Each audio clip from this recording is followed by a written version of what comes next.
नमस्कार मेरे प्यारे साथियों, स्वागत है आपका अपने YouTube चैनल पवन हिस्ट्री क्लासेज में। साथियों, आज हम पंजाब के बारे में जानेंगे कि आधुनिक काल में पंजाब पर किस प्रकार से एक तो अंग्रेजों का संबंध था, यानी ब्रिटिशों का पंजाब से किस प्रकार का संबंध था, और आधुनिक समय में पंजाब पर कौन कौन से मिसलों ने शासन किया था, उनके बारे में हम जानेंगे। तो मेरे प्यारे साथियों, चैनल मेरा नया है, इसे ज्यादा से ज्यादा लाइक, शेयर और सब्सक्राइब करें। देरी ना करते हुए शुरू करते हैं पंजाब और ब्रिटिशों का संबंध। क्या? पंजाब और ब्रिटिशों का संबंध। भाई, इनसे संबंधित क्वेश्चन किस प्रकार से पेपरों में पूछे जाते हैं, आने वाली वीडियो में हम आपको पहुंचाएंगे। इनके अंतर्गत कौन कौन से महत्वपूर्ण तथ्य हैं जिनके आधार पर पेपरों में क्वेश्चन देखने को मिलते हैं, वो हम जानेंगे। तो होता क्या है कि मुगल काल में, याद रखना कहां, मैं यहां पर थोड़ा गौर देने वाली बात है कि मुगल काल में पंजाब की जो राजधानी थी वो लाहौर थी, मुगल काल में। ठीक है। और गुरु गोविंद सिंह की जब मृत्यु हो जाती है तो गुरु गोविंद सिंह की मृत्यु के बाद में क्या होता है, गुरु का पद हो जाता है समाप्त। ठीक है, गुरु का पद समाप्त हो जाता है। इनके बाद में जो सिखों का नेतृत्व, यानी पंजाब के जो सिख थे उनका नेतृत्व जो करते हैं वो कौन करते हैं, वो करते हैं गुरु गोविंद सिंह के बाद में लक्ष्मण दास, यानी बंदा बहादुर। क्या? बंदा बहादुर के नाम से ये मशहूर थे। इनका जो मूल नाम था, असली नाम लक्ष्मण दास बैरागी था। क्या? लक्ष्मण दास बैरागी। जब सिखों का नेतृत्व लक्ष्मण दास बैरागी ने किया तो इन्होंने सबसे पहले गुरु नानक देव और गुरु गोविंद सिंह जी के सिक्के जारी किए। तो ये पहले थे जिन्होंने गुरु नानक देव जी और गुरु गोविंद सिंह जी के सिक्के जारी किए और अपने नाम का हुक्मनामा, ठीक है, इन्होंने जारी किया। अब 1726 ईस्वी में मुगल सूबेदार था, यानी पंजाब का जो मुगल सूबेदार था जकारिया खां, जकारिया खां ने सिखों से एक समझौते के उद्देश्य थे कि सिखों को अपनी तरफ मिलाया जाए। समझौते के उद्देश्य से एक प्रस्ताव रखा, जमींदारी और नवाबों वाला प्रस्ताव, कि जमींदारी देंगे और आपको नवाबों वाला ओहदा देंगे। ठीक है। तो ये प्रस्ताव जकारिया खां मुगल सूबेदार जो पंजाब का था उसके द्वारा किया गया। सबसे पहले उस सूबेदार ने, यानी मुगल सूबेदार ने फैजलपुर के कौन थे, फैजलपुर क्षेत्र के जो थे कपूर सिंह थे। ठीक है, कपूर सिंह को सबसे पहले मुगल सूबेदार ने जमींदारी नवाब की मान्यता दी। इंपॉर्टेंट चीज है भाई। अब इसके बाद में कपूर सिंह ने, जो कि सिख कृषक थे और अलग अलग यानी पृथक पृथक समुदायों में वे विभक्त थे, ठीक है, तो कपूर सिंह के नेतृत्व में वो सारे एक जगह हुए, उन्हें इकट्ठा किया गया। क्या? पंजाब के जो कृषक थे, याद रखना कृषक, ये अलग अलग जत्थों में थे, अलग अलग कबीले से, मानो एक तरीके के, ठीक है ना, अलग अलग संप्रदाय में इकट्ठे थे। तो कपूर सिंह को सबसे पहले कपूर सिंह जी ने इन्हें एक साथ इकट्ठा किया और एक दल बना। जब इकट्ठा किया, संगठित किया, तो एक नया दल बना जो अस्तित्व में क्या कहा गया, खालसा दल के नाम से ये मशहूर हो गया। अब इसके बाद में होता क्या है, खालसा दल ने, ठीक है, खालसा दल ने बनने के बाद में 1753 ईस्वी में राखी प्रथा शुरू की। क्या की भैया? राखी प्रथा क्यों की? क्योंकि उस समय मुगल, अफगान और अंग्रेजी जो गवर्नर थे, इनके अत्याचार इतने जबरदस्त थे, ज्यादा थे कि पंजाब में अव्यवस्था फैली हुई थी, यानी अशांति चारों तरफ फैली हुई थी, लूटपाट ज्यादा हो रही थी, अत्याचार वो करते थे। इससे परेशान होकर खालसा दल ने राखी प्रथा शुरू की। राखी प्रथा जो थी वो थी कृषकों से 1/5, यानी भूमि की उपज का 1/5 हम आप लोगों से लेंगे और उसके बदले में गांव की सुरक्षा की जिम्मेदारी हमारी होगी, हम आपको हर तरीके से सुरक्षित करेंगे। ये इस राखी प्रथा की नियम था। ठीक है, इस राखी प्रथा के अंतर्गत ये सारी चीजें थी।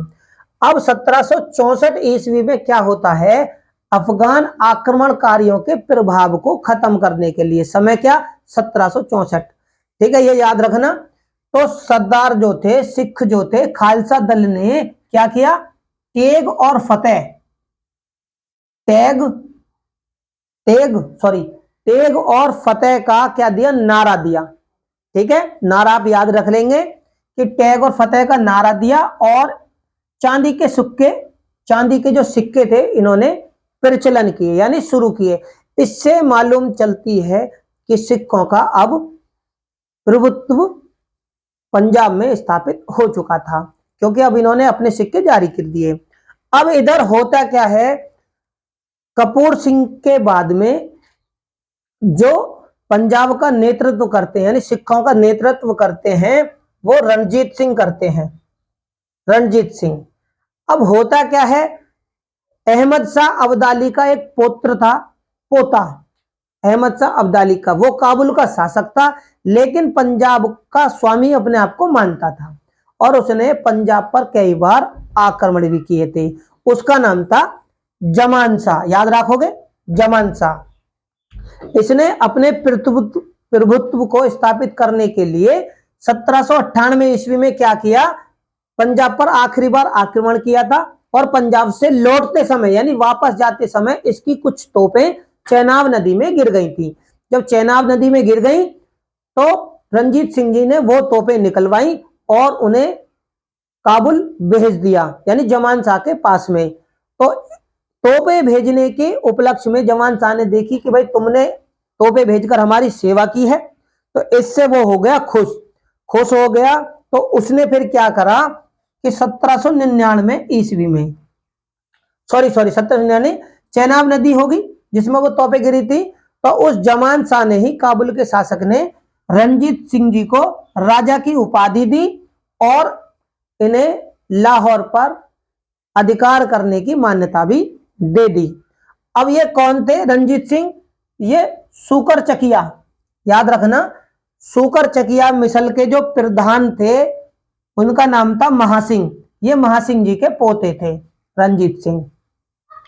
अब काबुल के शासक से जब लाहौर पर अधिकार मिल गया तो इन्होंने 1799 ईस्वी में पहले तो लाहौर पर कब्जा किया, उसके बाद में इन्होंने 1802 ईस्वी में भंगी मिसल से क्या ले लिया, अमृतसर ले लिया। अब तो भैया कुल मिला के राजनीतिक राजधानी जो थी इनकी वो लाहौर थी, और धार्मिक राजधानी जो थी अमृतसर, दोनों ही रणजीत सिंह के अधिकार में आ गई। अधिकार में आने के बाद अब इनका प्रभुत्व बढ़ गया, इनके क्षेत्र भी बढ़ गया। तो इनका जो क्षेत्र था पहले रावी से और झेलम नदी के बीच में था, अब उसके बाद में इनका क्षेत्र, यानी मान्यता से पहले इनका क्षेत्र जो था रावी से झेलम नदी के बीच में था, लेकिन उसके बाद में झेलम से सतलज नदी तक का क्षेत्र इन्हें मिल गया। अब होता क्या है, दूसरी तरफ नेपोलियन का भय बना हुआ था अंग्रेजों को, ठीक है ना, नेपोलियन का आक्रमण का भय बना हुआ था। जब 1809 में उस आक्रमण का भय समाप्त हो गया नेपोलियन का, तो अंग्रेजी जो अधिकारी था 1809 ईस्वी में, ब्रिटिश अधिकारी कौन था, डेविड ऑक्टरलोनी, ठीक है, याद रखना, ये वो डेविड ऑक्टरलोनी है। जब नेपोलियन का भय समाप्त हो गया तो इसने क्या करा, घोषणा की कि सतलज का जो क्षेत्र है वो अंग्रेजों का संरक्षित क्षेत्र है, और यहां पर अगर, और इसकी हिफाजत हम करेंगे, ठीक है भाई। इसके बाद में क्या कहा इसने कि अगर कोई लाहौर या बाहरी शक्ति इस पर आक्रमण करेगी तो हम उसे सैनिक बल के आधार पर रोक देंगे, यानी उसका जवाब हम भी आक्रमण करके देंगे, क्योंकि सतलज के क्षेत्र को हम बचाएंगे। तभी रणजीत सिंह ने क्या करा, 25 अप्रैल 1809 ईस्वी को क्या कर ली, अमृतसर की संधि कर ली, ठीक है। अमृतसर की संधि करने का जो मतलब है वो ये कि इन्होंने भी कह दी ठीक है सतलज के क्षेत्र पे तुम्हारा अधिकार है, ठीक है, संरक्षण स्वीकार कर लिया गया। अब 1809 ईस्वी में रंजीत सिंह जी ने क्या करा कि डोगरा सरदार थे संचार चंद्र से क्या करा, कांगड़ा ले लिया। रंजीत सिंह को कांगड़ा दे दिया गया, यानी रंजीत सिंह ने ले लिया। फिर 1818 ईस्वी में इन्होंने सबसे पहले रंजीत सिंह जी ने मुल्तान को जीता और 1819 ईस्वी में इन्होंने कश्मीर को जीता। और 1831 में अब क्या होता है, रंजीत सिंह से मिलने के लिए कौन, लॉर्ड विलियम बेट्रिक, ठीक है, लॉर्ड विलियम बेट्रिक कहां मिलने आया, रोपड़ में मिलने आया। कहां पर, रोपड़ में मिलने आता है और अपनी मित्रता को गहरी करता है, मित्रता का प्रण करते हैं। इसके बाद 1833 ईस्वी में रंजीत सिंह लद्दाख को जीत लेते हैं, अपने साम्राज्य में मिला लेते हैं। और 1834 ईस्वी में ये पेशावर पर कब्जा कर लेते हैं। तो मेरे प्यारे साथियों, उम्मीद करता हूं आपको पंजाब, ब्रिटिश और रंजीत सिंह के शासन के दौरान जो भी महत्वपूर्ण घटनाएं थी उनके बारे में विस्तार से जानकारी मिली होगी। इनके बाद का जो चैप्टर बचा हुआ है वो हम अपने आने वाली वीडियो में आप लोगों को कराएंगे। मेरे प्यारे साथियों, चैनल मेरा नया है, इसे ज़्यादा से ज़्यादा लाइक, शेयर और सब्सक्राइब करें। धन्यवाद।